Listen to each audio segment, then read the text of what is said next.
Good afternoon, students. Welcome to Pol Science class. Today we are going to discuss next topic of this chapter, chapter number 6, Judiciary. Today's topic is Judiciary and Parliament, means न्यायपालिका और संसद. So let us start our discussion regarding our today's topic, Judiciary and Parliament. Apart from taking a very active stand on the matter of rights, अधिकारों के मुद्दे पर ज़्यादा active response के साथ साथ the court has been active in seeking to prevent subversions of constitution through political practice कि पहले जो राजनीतिक व्यवहार और बर्ताव से संविधान को जो ठेंगा दिखाने की प्रवृत्ति थी ना, उस पर भी अंकुश लगा दिया है न्यायपालिका ने. 10 इस प्रकार से जो एरियाज, वो क्षेत्र that were considered beyond the scope of judicial review, जो पहले न्यायिक क्षेत्राधिकार के अधिकार क्षेत्र में नहीं आते थे, जो क्षेत्र such as power of the president, जैसे कि प्रेसिडेंट की पावर, राष्ट्रपति शक्तियाँ, and the governor were brought under the preview of the court, अब उनको भी कोर्ट के अंडर ला दिया गया है, कोर्ट के दायरे में ला दिया गया है. There are many other instances में एग्जाम्पल्स, यहाँ कई ऐसे उदाहरण भी है, in which the supreme court actively involve itself in the administration of justice by giving direction to executive agencies. ऐसे कई उदाहरण भी है जिसमें सर्वोच्च न्यायालय ने न्याय की स्थापना के लिए कार्यपालिका की संस्थाओं को भी आदेश दिए हैं, निर्देशन दिया है. Thus, it gave direction to CBI to initiate investigation against politicians and bureaucrats. इस तरीके से जो सुप्रीम कोर्ट एक आदेश देता है CBI को इन्वेस्टिगेशन के अगेंस्ट पॉलिटिशियन, राजनेताओं के अगेंस्ट या ब्यूरोक्रेट्स के अगेंस्ट, जो नौकरशाह लोग होते हैं उनके खिलाफ, क्योंकि जो ब्यूरोक्रेट्स होते हैं कई बार ये भी क्या करप्शन फैलाते हैं.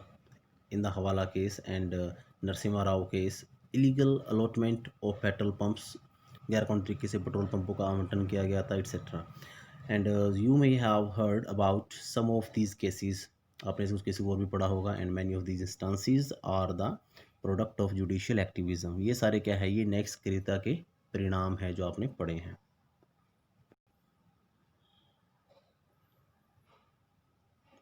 We have already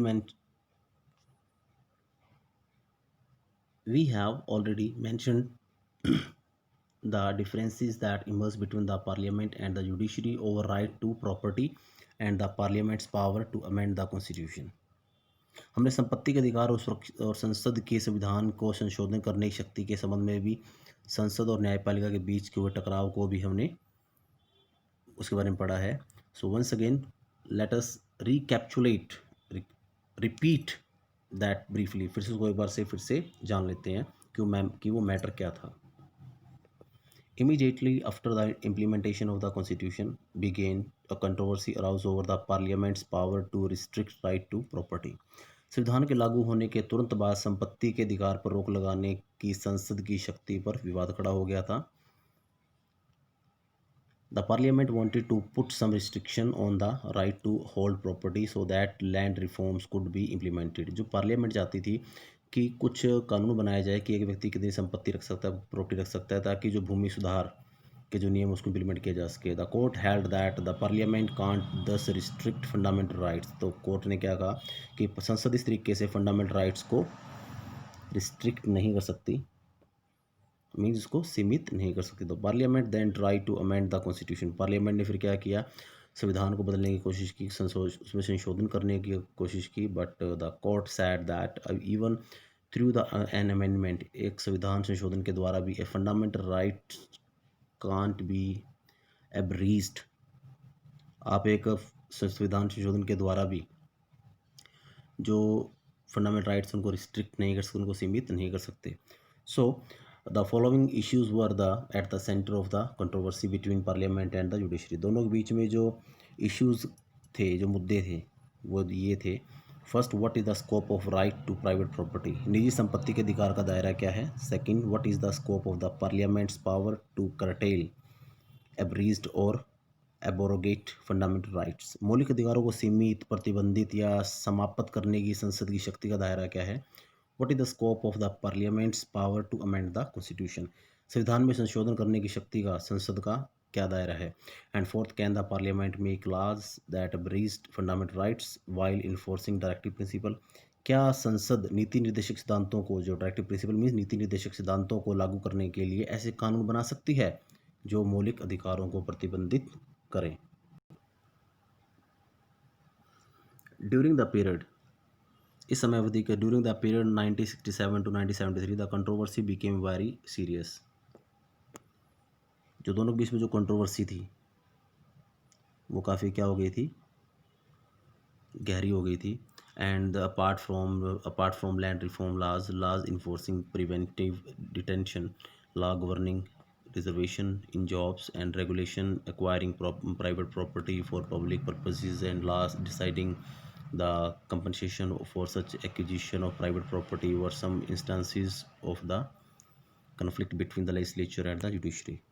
में जो भूमि सुधार कानून के अतिरिक्त कुछ अन्य जैसे नजरबंदी कानून था, कोई नौकरियों में आरक्षण संबंधी कानून थे, सार्वजनिक उद्देश्य के लिए निजी संपत्ति के अधिग्रहण संबंधी नियम थे और अधिग्रहित निजी संपत्ति के मुआवजे संबंधी कुछ कानून ऐसे उदाहरण हैं जिन पर विधायिका और न्यायपालिका के बीच में विवाद हुए।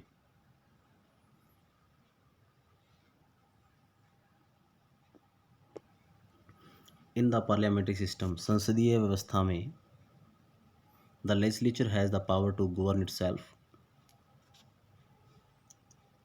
And regulate the behaviour of its member. संसदीय व्यवस्था में संसद को अपना संचालन खुद करने, अपने सदस्यों के व्यवहार को नियंत्रित करने की भी शक्ति है। दस, the legislature can punish a person, तो विधायिका एक ऐसे व्यक्ति को दंड दे सकती है who the legislature holds guilty for breaching privileges of the legislature. संसदीय व्यवस्था में विधायिका को विशेष अधिकार के हनन का दोषी पाए जाने वाले अपने सदस्य को दंडित करने का अधिकार है।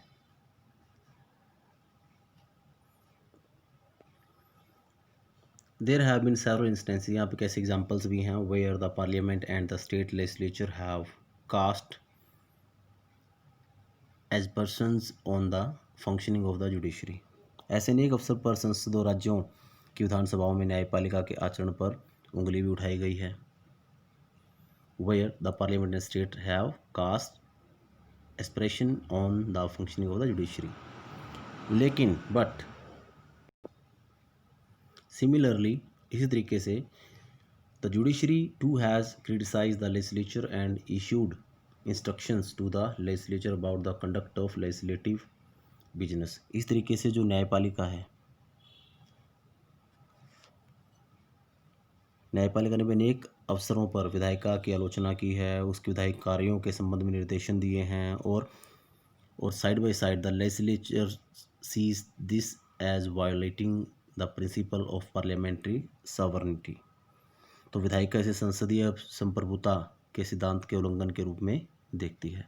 So these issues indicate that, ये जो मुद्दे इसे स्पष्ट कर देते हैं कि how delicate the balance between two organ of the government is and how important it is for each organ of government in a democracy to respect the authority of others।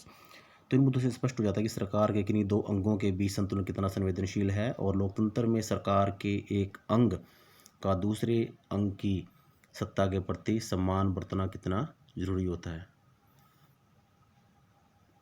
So dear students, today we have discussed last topic of this chapter, so I hope you will understand it nicely, so I request you to listen it twice and thrice to understand each and everything regarding this topic. So till then, thanks and have a nice day.